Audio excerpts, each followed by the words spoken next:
Let's turn to our big story on India Tonight, and it's about the banks. Now, these banks have been the darling of the markets last year. In 2022, they really topped the charts. Many of them have reported robust earnings as well.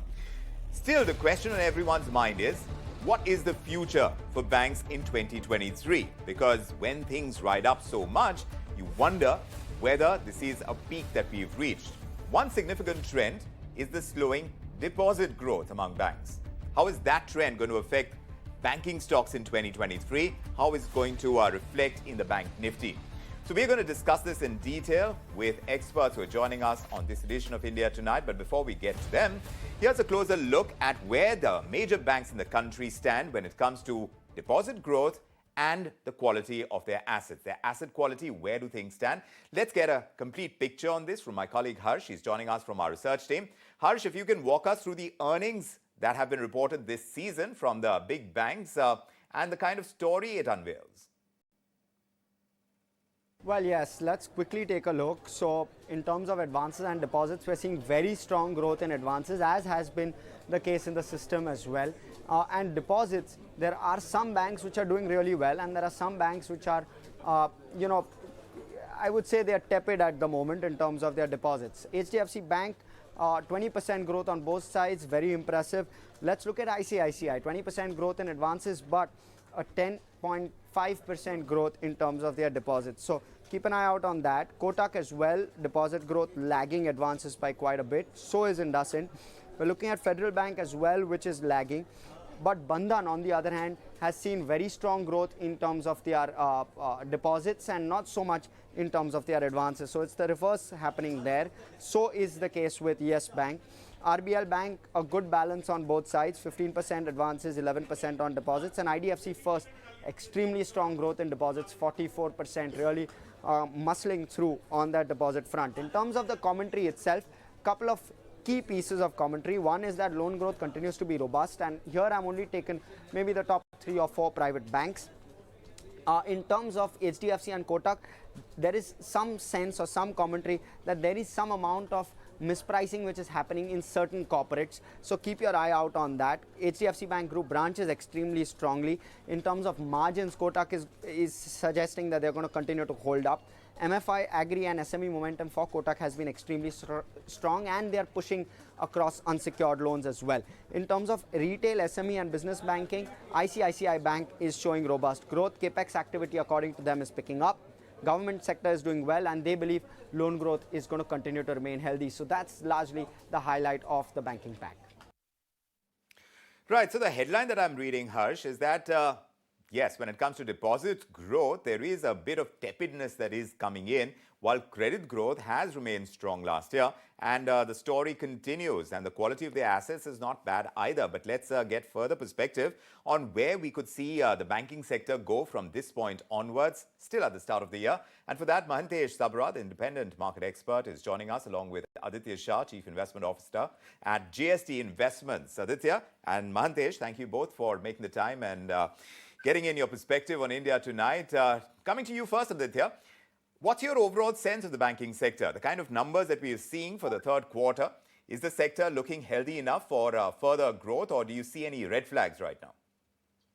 It's been a fantastic credit growth for the entire sector. We've already seen the RBI say that the system loan growth is at about 18%, and the system deposit growth is at about 10%, which is really lagging the credit growth. That's a little bit of a concern. However, the loan growth continues to remain robust according to the RBI at about 15%. So I believe that the entire 2023, the well-capitalized banks will keep pushing loan growth into the system. I don't see a challenge on the loan growth side of it. On the deposit side of it, as the deposit rates continue to move up, a little bit of money will start flowing back into the deposits as it had flown out because the deposit growth rates were really, really low. So overall, I am positive on the banking sector in 2023. This is the start of an upcycle which could last this year before we start to see the NPA shoot back again into the bank books. However, for this year, I feel the loan growth will be very strong, and the banks where the deposit growth has been exceptional, those are the banks that you need to really concentrate on. Well-capitalized banks, like you mentioned. Mahantesh, you are in sync with what Aditya is saying about the banking sector, that NPAs may hit, but it's not going to happen as far as this year is concerned, not in 2023. How much of a worry is the flattening or perhaps in some cases, the declining deposit growth? What are the reasons that you'd attribute it to? And do you see the pace of deposit growth that we are seeing right now actually sustain? Where do you stand on it? So, firstly, on the NPA front, Vikram, I believe that the NPAs will further go down. In the COVID period, that is the entire last 2 years, we have seen most of the banks being able to manage their NPA quite exceptionally well. In fact, the system-wide NPAs would have come down in this 2 year period by something like 60 bips or 70 odd bips. And most of these banks also carry excess provisions which they had provided for when the COVID had hit. So as they give up their excess provisions that they have made, the NPAs will continue to improve further.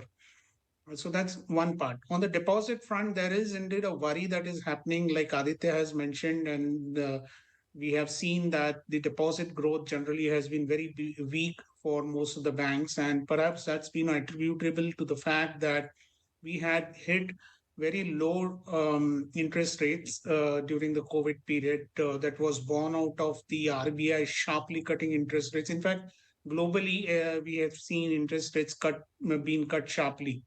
Now is the time when the interest rates are now gradually catching up. RBI has, over the period of time, raised the interest rates, and we are perhaps towards the end of the rate hike cycle. But the deposit rates have not yet caught up, and that's one reason why we find the deposit growth rate has been very slow.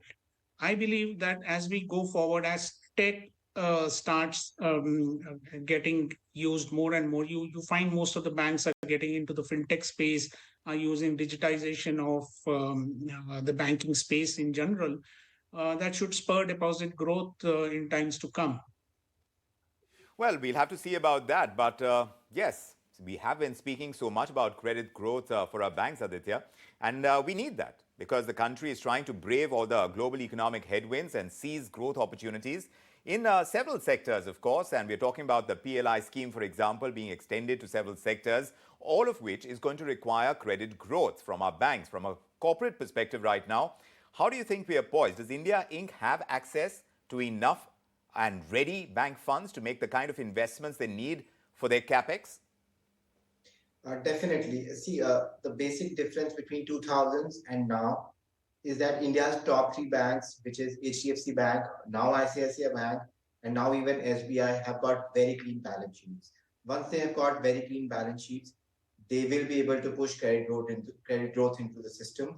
You will see credit is a backbone of economic growth in any country. We've seen in China in the 2000s, credit was crazily pushed into the economy. So credit is now readily available. All banks are really well capitalized. Even those who are not well capitalized will be able to find capital to push credit into the system. No problem as such. In fact, I believe that ICICI Bank coming out of its problems and it is ready to push credit into the system is a major plus point for the Indian economy because three very important banks can push about 10 to 15% credit growth into the system over the next 3-4 years. We will find that India will be able to march on towards its $5 trillion dream. I think that it is just a matter of time now. Very strong banks will lead to a good economy and a growing economy in the next 2 to 3 years. So that's Aditya's perspective. Mahantesh, again, as far as economic prospects for India are concerned, do you see them hit by this kind of mismatch, the slow pace of deposit growth? Do you think that could hold back credit growth? Yeah, I think we need to focus on, it's not the push factor from the banks that will drive the credit growth. It's rather the pull factor from the economy which will drive the credit growth. And there are hiccups. You see, from the pull point of view, the largest consumption of credit growth now has been on the personal loan fronts, particularly more on the housing loan side. We haven't seen the corporates pick up credit so much.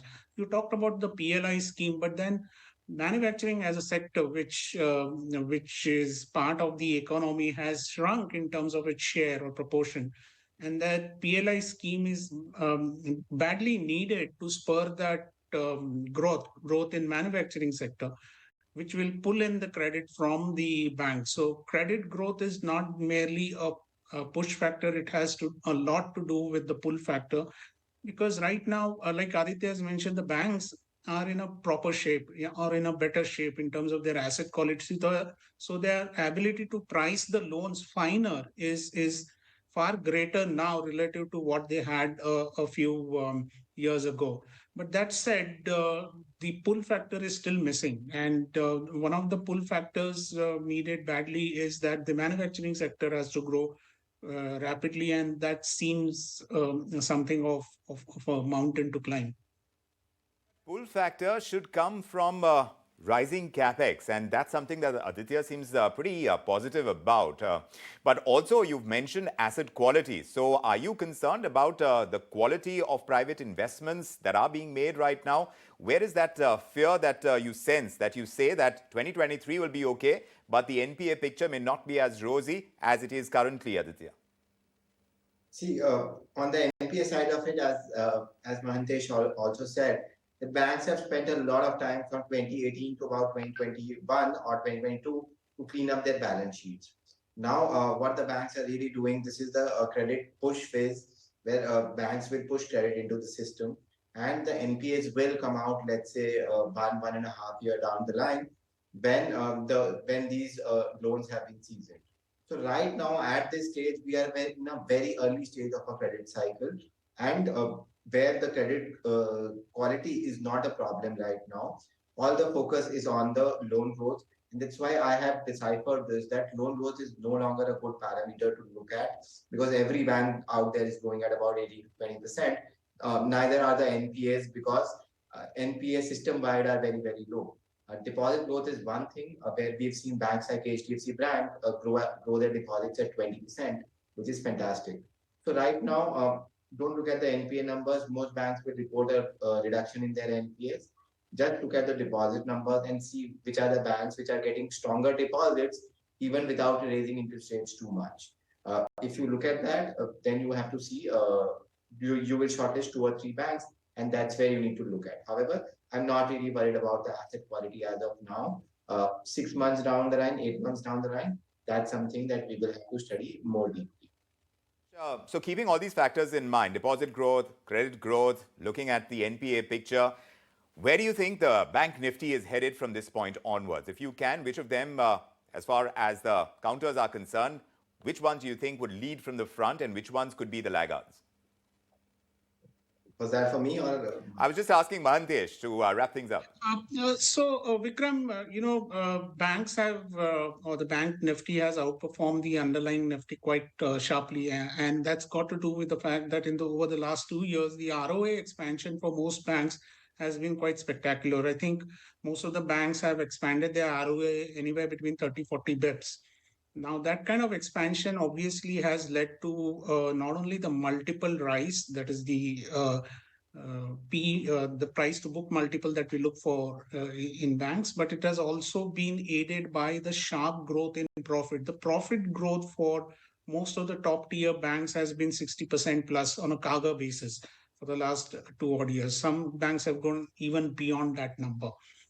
So combination of a profit growth from combination of an ROA expansion leading to the multiple expansion has led to great times for the bank nifty in terms of an expansion. But somewhere I believe that now that expansion phase, at least on the peak price to book value, has ended, but the profit growth will henceforth still continue, probably for a 6-month period, 9-month period, before eventually we will find that investors start looking at other sectors beyond the banking sector. So the bank nifty still has steam left for it to expand, but probably that steam will last 6 months to 9 months. Fair enough. So it's done well for itself in 2022, the banking pack, and like Aditya and Mahantesh are pointing out, they expect the sector to do well in general in 2023, notwithstanding the fact that there is tepid growth on the deposits front. Thanks, Aditya and Mahantesh, for your perspective. Thanks for joining us on India Tonight.